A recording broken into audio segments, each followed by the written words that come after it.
जो भी व्यक्ति बरसाना जाता है वो अच्छी तरह से जानता है कि वो साधारण जगह नहीं है। राधा रानी के महल की अटारी,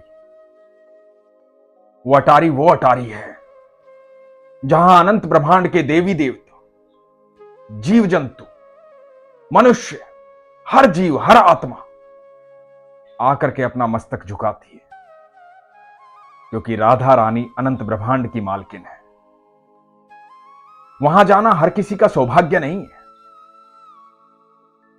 श्री कृष्ण जिसकी बाह पकड़ लेते हैं, जिसे बेहद प्यार करते हैं, वही राधा रानी के महल में पहुंच पाता है, क्योंकि वो घर है राधा रानी का।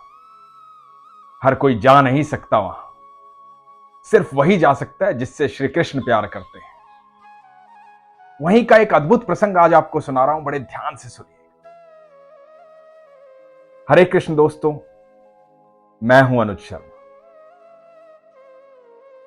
इंदौर मध्य प्रदेश की रहने वाली नेहा खेड़ेकर, 10 साल की बिटियां हैं उनकी, पीहू।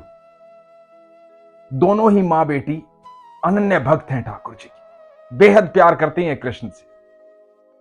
नेहा बताती है कि पिछले 8 महीने से आपके अनुभव हम सुन रहे हैं। मन में ललक जाग रही थी, वृंदावन जाना है, ठाकुर जी से मिलना है, बरसाना जाना है, राधा रानी से मिलना है। पीहू बड़ी जिद करती थी, मुझे राधा रानी से मिलना है, मुझे ठाकुर जी से मिलना है, बरसाना जाना है, वृंदावन जाना है। पीहू का जन्मदिन आया जुलाई में। नेहा बताती है कि नवरात्रि में हमारे घर लड्डू गोपाल आए थे, और ये पिछली नवरात्रि में राधा रानी आई। जब जुलाई में जन्मदिन आया पीहू का, तो राधा रानी ने बुला लिया। नेहा, उनके पति और इनकी बिटिया पीहू ये दिल्ली गए। दिल्ली में इनका परिवार है, उस परिवार के साथ ये बरसाना गए, राधा रानी के महल। जब राधा रानी के महल गए तो नेहा की ननद ने एक फूलों की माला ली राधा रानी के लिए, सफेद फूलों की माला। और नेहा ने भी एक माला ली, जामनी फूलों की माला, पर्पल फूलों की माला। मंदिर के अंदर पहुंचे, महल में पहुंचे, गोस्वामी जी के पास गए, राधा रानी के दर्शन किए, राधा रानी को देखा, भाव विभोर हो गए। गोस्वामी जी को दोनों ने माला दी। गोस्वामी जी ने माला ली और राधा रानी से स्पर्श किया, और वापस सफेद माला जो थी वो इनकी ननद के गले में पहना दी, और पर्पल माला नेहा को ला कर दी। नेहा ने कहा कि नहीं, मैं नहीं पहनूंगी, ये माला मैं राधा रानी के लिए लेकर आई, उन्हें ही अर्पित कर दो। तो गोस्वामी जी ने कहा कि ठीक है। नेहा बताती है कि मुझे पता नहीं था कि वहां माला जो चढ़ाई जाती है वो भक्तों को फिर से दे दी जाती है और भक्तों के गले में डाल दी जाती है, तो मैंने माला नहीं ली। उसके बाद राधा रानी के दर्शन किए, ठाकुर जी के दर्शन किए, आकर के ननद के पास खड़ी हुई तो ननद ने कहा कि तेरी माला कहां है, माला नहीं मिली तुझे? तो नेहा ने कहा कि नहीं, मैंने तो माला ऐसे वापस दे दी। तो ननद ने कहा कि अरे माला तो ले लेनी चाहिए थी। तो नेहा वापस गोस्वामी जी के पास गई। नेहा ने गोस्वामी जी को कहा कि आप माला मुझे दे दीजिए। तो गोस्वामी जी ने कहा वो माला तो राधा रानी को अर्पित हो गई है, वो तो उनके पास चली गई है, आप दूसरी ले लो। और गोस्वामी जी ने एक गेंदे के फूलों की माला नेहा को पहना दी। नेहा बाहर आई तो देखा कि पति और बिटिया जो हैं छांव में खड़े हैं, क्योंकि बहुत गर्मी थी, बहुत धूप थी। अटारी में एक तरफ छांव में खड़े हैं, और नेहा अटारी पर चली और देखने लगी बरसाना को। वहां अटारी पर खड़े होकर के पूरा बरसाना दिखाई देता है।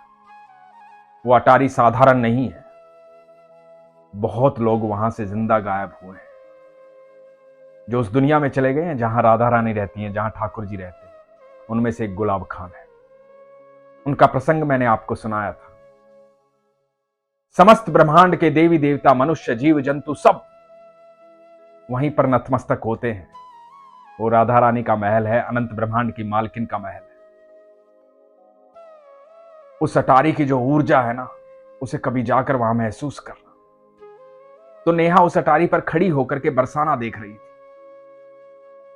बरसाना देखने के बाद वो वापस अपने पति की तरफ जाने लगी और क्या देखती है कि उनकी बेटी पीहू के गले में वही पर्पल माला है, जामनी माला है, जो राधा रानी को नेहा ने अर्पित की थी। देखकर हैरान हो जाती है, अपने पति को देखती है, उनके गले में गुलाब के फूलों की माला है, जबकि उनको माला वहां से मिली नहीं थी। देखकर आश्चर्यचकित हो जाती है। अभी अभी गोस्वामी जी ने कहा था कि वो माला तो राधा रानी को अर्पित हो गई। तो अपनी बिटिया के पास जाती है और पूछती है कि पीहू, ये माला कहां से आई। पीहू इशारा करती है एक बुजुर्ग व्यक्ति की तरफ जो दूर खड़े हुए हैं, राधा रानी को निहार रहे हैं। पीहू कहती है कि उन बाबा ने मुझे भी माला दी, पापा को भी माला दी और मिश्री का प्रसाद भी दिया। नेहा उन बाबा को देखती है। नेहा उन बाबा को बड़े गौर से देखती है। वो साधारण नहीं दिख रहे हैं। पैर पे पैर चढ़ा हुआ है, गर्दन तिरछी है, हाथ में लाठी है। राधा रानी को निहार रहे हैं, एकदम बाके खड़े हुए हैं, बाके बिहारी ठाकुर जी। नेहा कहती है कि देखकर मेरे रोंगटे खड़े हो गए। बिल्कुल वैसे ही खड़े हैं जैसे ठाकुर जी, और निहार रहे हैं राधा रानी को। मैं भागकर उनके पास गई, उन बाबा के पास गई और जाके उनके चरण स्पर्श किए। जब मैंने चरण स्पर्श किए तो उन्होंने कहा कि नहीं, वहां देखो सामने राधा रानी को, उनके चरण स्पर्श करो, उनको प्रणाम करो। नेहा भाव विभोर हो गई। अलग ऊर्जा का संचार हो रहा था। नेहा भागकर अपने परिवार के पास पहुंची। जो रिश्तेदार साथ आए थे, अपनी ननद के पास पहुंची और जाकर सारा किस्सा बताया, सारी बात बताई, किस तरह से माला वो अर्पित हो गई थी राधा रानी को और पीहू को मिली, और पीहू को दी एक बाबा ने। और बाबा जो है वो साधारण नहीं है, बाबा ऐसे खड़े हैं जैसे ठाकुर जी खड़े होते हैं, और बिल्कुल ठाकुर जी हैं वो। तो परिवार ने पूछा कहां है वो, और नेहा ने पीछे मुड़कर इशारा किया और देखा कि वहां कोई भी नहीं था। ये बस पल भर की बात थी। खूब ढूंढा लेकिन वो कहीं नहीं मिले। नेहा बताती है कि जब आपके अनुभव सुनती हूं तो आप हमेशा कहते हैं कि जब भी आप सच्चे दिल से, सरल दिल से भगवान को याद करते हैं तो भगवान आपको मिल ही जाते हैं। मेरे बाके बिहारी मुझे मिल गए उस दिन। मैंने साक्षात देखा उन्हें। यह बड़ा असंभव था। असंभव मनुष्य के लिए होता है, ईश्वर के लिए तो सब कुछ संभव है। आप जैसी चाहत रखते हैं वैसी चाहत पूरी होती है। उसके बाद नेहा अपने परिवार के साथ ठाकुर जी से मिलने गई, बाके बिहारी से मिलने गई वृंदावन। नेहा बताती है जब ठाकुर जी को देखा तो निशब्द हो गई, बस देखती रह गई। आंखों से अश्रु बहते रहे। ठाकुर जी के सामने जब पहुंचते हैं ना तो सारे प्रश्न खत्म हो जाते हैं।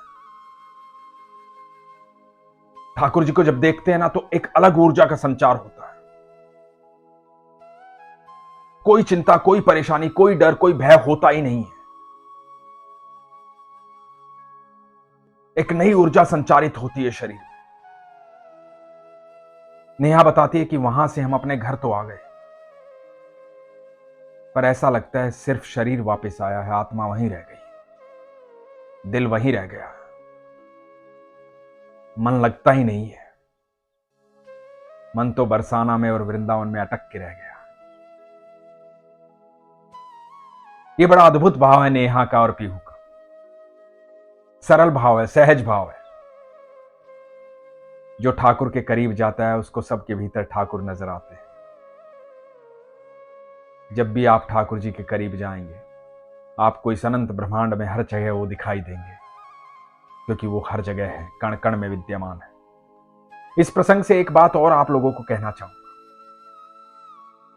आप जब मंदिर जाते हैं, ठाकुर जी के मंदिर, राधा रानी के मंदिर या किसी भी मंदिर, तो बहुत लोग इसलिए परेशान हो जाते हैं कि उनको कोई फूल माला नहीं मिली।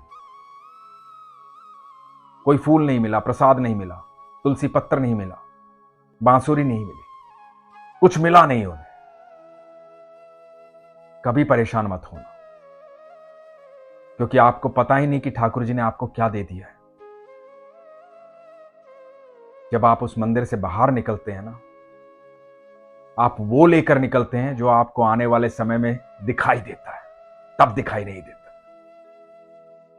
इसलिए हमेशा जब भी मंदिर जाएं और मंदिर से बाहर आएं तो ईश्वर का धन्यवाद करें, लगातार धन्यवाद करें। आप विश्वास रखना, आपके मन की हर बात सुनता है वो, क्योंकि हर समय हर क्षण आप पर सिर्फ उसकी नजर है, क्योंकि बेहद प्यार करता है आपसे। पूरी सृष्टि का निर्माता है वो, हमेशा देखता है हमें, हमारा हर कर्म देखता है। ठाकुर जी कहते हैं ना उद्धव को कि मैं साक्षी भाव में सबके साथ रहता हूं। जब आपके भीतर विश्वास जागृत हो जाता है, आस्था जागृत हो जाती है, तो आपके नेत्रों में वो शक्ति आ जाती है कि आपको ठाकुर जी दिखाई देने आरंभ हो जाते हैं। इसलिए हमेशा कहता हूं, अपने विश्वास को मजबूत रखो, अपना ख्याल रखो। हरे कृष्ण।